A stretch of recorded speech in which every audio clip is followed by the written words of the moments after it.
Hi everyone, welcome back to food festival channel. నేను మీ లక్ష్మిని.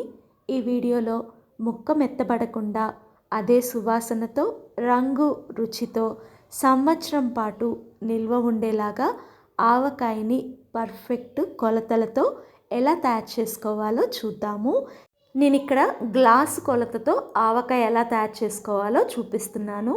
మొదటిసారి ఆవకాయను పడుతున్నా కూడా ఈ కొలతల్ని కనుక ఫాలో అయ్యారంటే మీరు ఆవకాయని పర్ఫెక్ట్గా తయారు చేసుకోగలుగుతారు. మరి పర్ఫెక్ట్ ఆంధ్ర స్టైల్ ఆవకాయని తయారు చేసుకోవాలనుకుంటే వీడియోని ఎక్కడ స్కిప్ చేయకుండా లాస్ట్ వరకు చూడండి. 10 మీడియం సైజు పుల్లటి మామిడికాయల్ని కట్ చేసుకున్న తర్వాత పైన మామిడి టెంకికి ఉన్న తెల్లటి పార్టుని తొలగించి ఈ మామిడి ముక్కల్ని శుభ్రంగా తుడిచేసుకోవాలి. ఇలా తుడుచుకున్న మామిడి ముక్కల్ని ఒక పళ్ళెంలోకి వేసుకోండి. ఇవి పుల్లటి రాతి మామిడికాయలు. ఆవకాయకి పుల్లగా ఉన్న కాయ అయితేనే రుచికరంగా ఉంటుంది. మామిడికాయ ముక్కల్ని కొట్టించడానికి ముందుగా నేను నీళ్ళల్లో మామిడికాయల్ని కాసేపు నాననిచ్చి తర్వాత శుభ్రంగా తుడిచి ఆరబెట్టుకున్నాను. ఇప్పుడు దీనికి ఒక పావు గ్లాసు అంటే 100 గ్రాముల వరకు మెంతులను తీసుకొని సన్నని సెగ మీద బాగా ఎర్రగా వేయించుకోండి. ఈ మెంతులు వేగాయని ఎలా తెలుస్తుందంటే మంచి సువాసన వస్తుంది. ఇప్పుడు ఆ మెంతుల్ని చల్లార పెట్టుకొని రెడీ చేసుకున్న పచ్చి మామిడికాయ ముక్కల్ని గ్లాస్తో కొలుచుకుందాము. ఇక్కడ ఒక గ్లాస్ తీసుకొని పచ్చి మామిడికాయ ముక్కలు కొలిస్తే మొత్తం 6 గ్లాసుల ముక్కలు అయ్యాయి. మీ దగ్గర ఉన్న ఏ గిన్నెతో అయినా లేదా ఏ కప్పుతో అయినా మీరు ఇదే కొలతని ఫాలో అవ్వచ్చు. ఇలా మొత్తంగా కొలుచుకున్న తర్వాత దీనిలో వేరుశనగ నూనె లేదా నువ్వుల నూనెని ఒక గ్లాసు నిండుగా తీసుకొని ముందుగా ముక్కలకి వేసి నూనెని ముక్కలకి బాగా పట్టించడం వల్ల ముక్క అనేది సంవత్సరం అంతా కూడా మెత్తబడకుండా గట్టిగా ఉంటుంది. ఈసారి ఆవకాయ పట్టేటప్పుడు ఈ చిట్కాని తప్పనిసరిగా పాటించండి. ఇప్పుడు 100 గ్రాముల వరకు ఆవాలని తీసుకున్నాను. ఈ ఆవాలు పచ్చడి ఆవాలండి, అంటే సన్నని ఆవాలు. వీటిని ఒక పూట ఎండలో పెట్టుకున్న తర్వాత మిక్సీ జార్లోకి వేసేసుకొని పొడిలాగా సిద్ధం చేసుకోవాలి. ఎండలో పెట్టుకొని పొడి చేసుకోవటం వల్ల ఆవకాయ ఎక్కువ రోజులు నిలవ ఉంటుంది. ఇప్పుడు ఆరిపోయిన మెంతులను కూడా అదే మిక్సీ జార్లోకి వేసేసుకొని వీటిని కూడా మెత్తటి పొడిలాగా సిద్ధం చేసుకోవాలి. చూడండి, కన్సిస్టెన్సీ అనేది ఇలా ఉండాలి. ఇలా సిద్ధం చేసుకున్న పొడిని ఇందాక మామిడి ముక్కలు కొలుచుకున్న గ్లాస్లోకి వేసుకొని చూస్తే పావు గ్లాసు వస్తే సరిపోతుంది.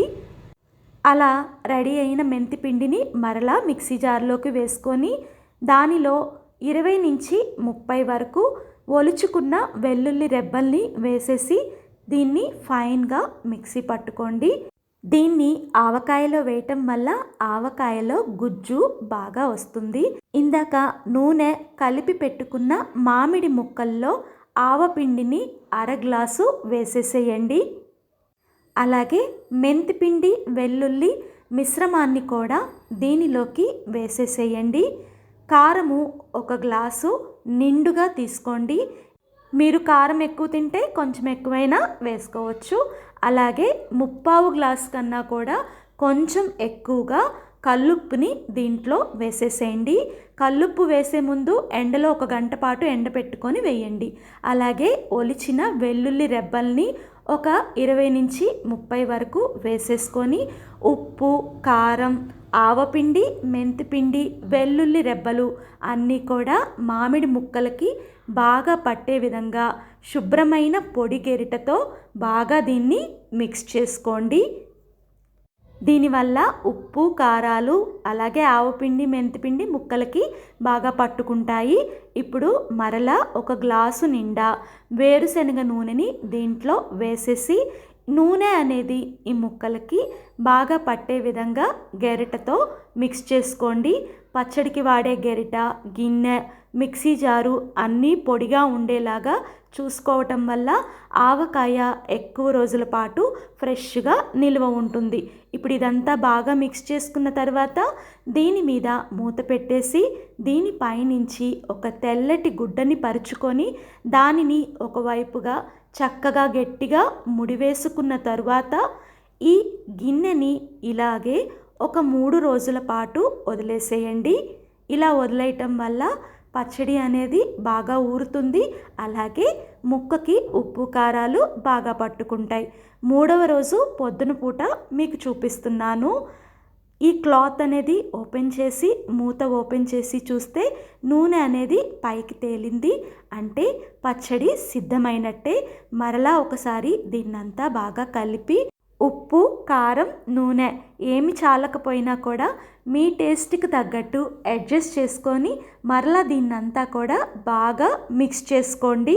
ఆవకాయకి ఉప్పు, కారం, నూనె సమపాళ్లల్లో ఉంటేనే సంవత్సరం పాటు నిల్వ ఉంటుంది. వేడి వేడి అన్నంలో ఈ ఆవకాయ వేసుకొని నెయ్యి వేసుకొని తిన్నారంటే అమృతంలాగా ఉంటుంది. అలాగే దీంట్లో గుజ్జు ఎక్కువగా ఉండటం వల్ల అన్నం కూడా ఎక్కువగా కలుస్తుంది. మీరు కూడా ఒక్కసారి ఈ ఆంధ్ర స్టైల్ పర్ఫెక్ట్ ఆవకాయని ప్రయత్నించి మీకు ఎలా వచ్చిందో కామెంట్ చేయండి. అలాగే ఫస్ట్ టైం మన వీడియోస్ చూస్తుంటే ఇలాంటి మరిన్ని వంటకాల కోసం మన ఫుడ్ ఫెస్టివల్ ఛానల్ని సబ్స్క్రైబ్ చేసుకొని పక్కనే ఉన్న గంట నొక్కితే నేను పెట్టే ప్రతి నోటిఫికేషన్ మీకు వస్తుంది. వీడియో నచ్చితే లైక్ చేసి మీ ఫ్రెండ్స్కి, రిలేటివ్స్కి షేర్ చేయండి.